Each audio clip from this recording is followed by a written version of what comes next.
Hello! In this video, we're going to explore macros in Rust with some quick and simple examples. Stick around because you'll literally learn how to write code that writes code. We'll start as we usually do with a new project. First, run the cargo new command in your terminal and name your create macro examples. This will set up a new Rust project where we can experiment with macros. Let's begin at the very top with the basics. Macro rules are what we call declarative macros.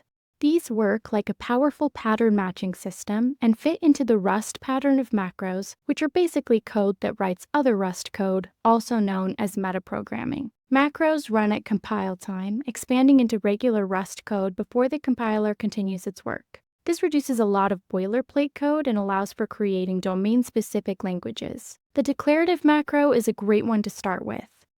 For example, let's create a print math example. This will be similar to the println macro, but more specific. We're going to define a pattern which expects an expression, a plus sign, and another expression.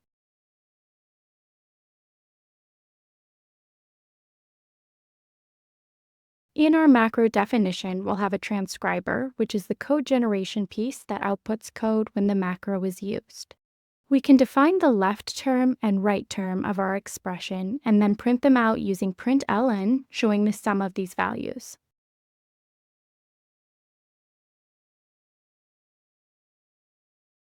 Now let's look at how to use this in our main function.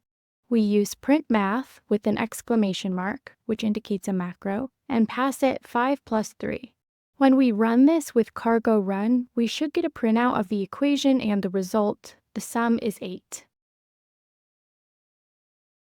We've accomplished this with just one line of code. Next, let's talk about procedural macros. These can be more complex, but are potentially more powerful. They operate directly on Rust code represented as a stream of tokens. An important thing to note is that these must be defined in a separate crate with proc macro equals true set in its cargo.toml file.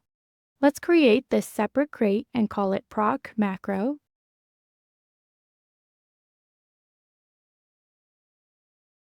In our code, we'll change main rs to lib rs, and in the cargo.toml file, we'll add a section for the library where we specify proc macro equals true. This is the crucial line that enables procedural macros. Back in our library code, let's create a custom derive macro. We'll call it MyDebug, which will do something similar to the built-in debug trait, but with our own customizations. We'll need to use TokenStream from the Procedural Macros library, as well as some other tools for creating and generating code tokens. We need to add an attribute to our function, proc macro derive MyDebug. Our function will take a token stream as input and return the token stream as output.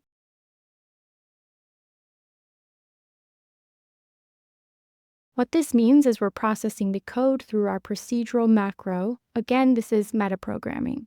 Inside our function, we'll parse the input using parse macro input. We'll get the name of the struct or enum that our macro is attached to from the inputs identifier. Then we'll generate the implementation code using the quote macro, which allows us to write the code very intuitively.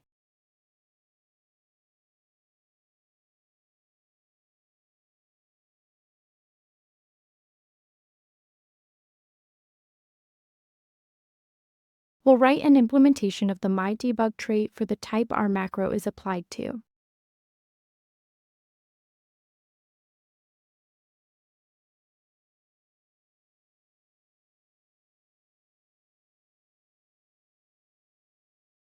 The stringify function here converts an identifier to a string literal at compile time, which is useful for our debug output.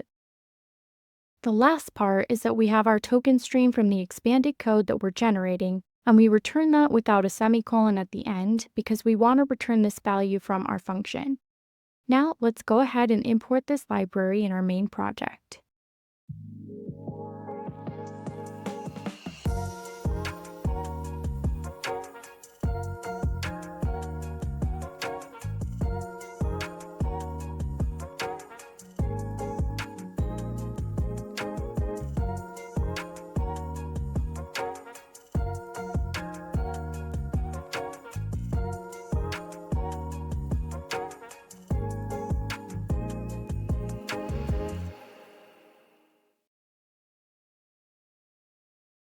First, in our cargo.toml, we'll add the proc macro package and specify the path to it.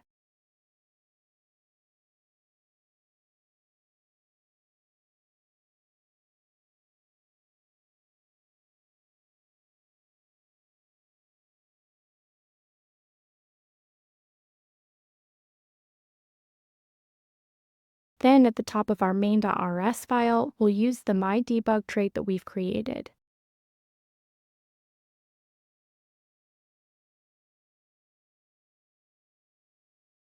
We'll define the trait that our derive macro will implement,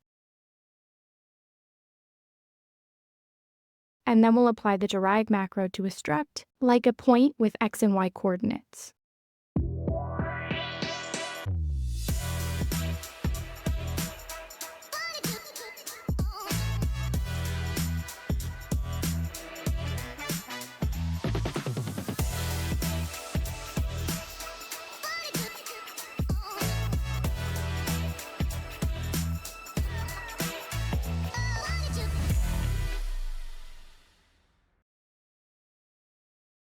When we use this, we're basically adding the MyDebug trait implementation for the point struct, but we don't need to write that implementation ourselves.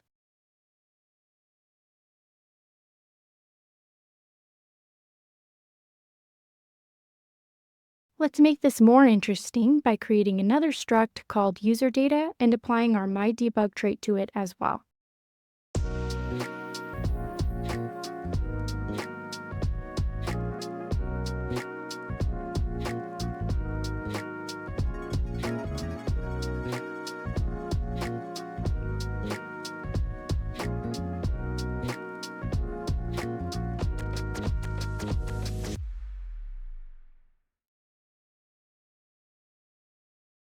When we run our code, we'll see the name of our struct printed out, even though we haven't defined this printing functionality manually. We've basically rewritten some code through our procedural macro that adds the MyDebug trait for the userData struct. This allows us to be very succinct with our code, avoid code repetition, and do metaprogramming where we're adding functionality by just using a derive macro. So we've learned the two primary things about macros in Rust. We have procedural macros, which can implement traits for us and handle other similar tasks. And we have declarative macros for simpler pattern matching and code generation. Of course, this is just the tip of the iceberg. Macros are a really powerful tool that's used heavily in Rust. By combining these different types of macros, you can create some incredibly powerful systems for your code.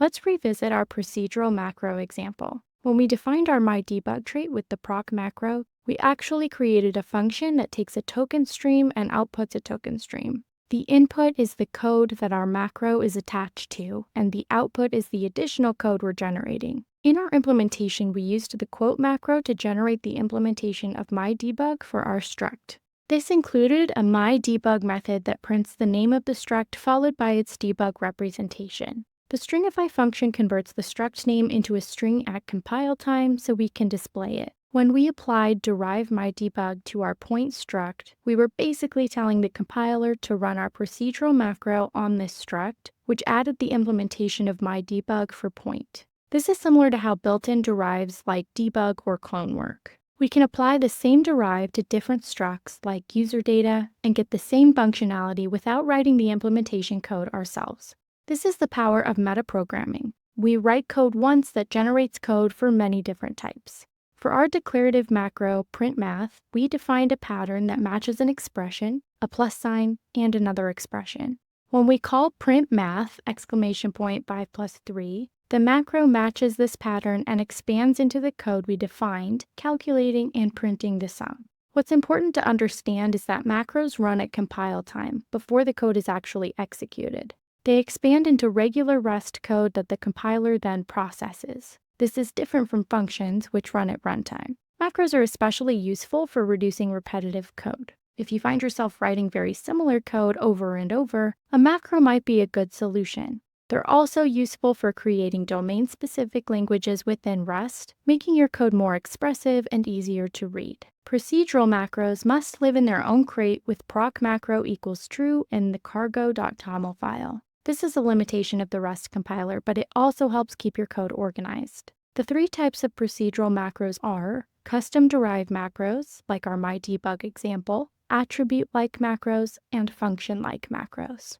Declarative macros, on the other hand, can be defined in the same crate as where they're used. They're created with the macro rules macro and use a pattern matching system similar to match expressions. When using macros, it's important to remember that they can make your code harder to debug since the expanded code isn't immediately visible. The cargo expand command can help you see what macros expand to, which can be useful for debugging. In summary, macros in Rust offer a powerful way to reduce boilerplate, create abstraction, and write more expressive code.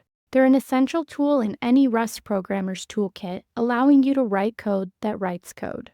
If you'd like to support the channel, consider starting a free trial of our new design tool, which is linked in the description, and let us know what you think. We'll include all code in the description as well. If you have any questions, please post them in the comment section and we'll do our best to respond. Thank you very much for watching to the end, and please enjoy responsibly.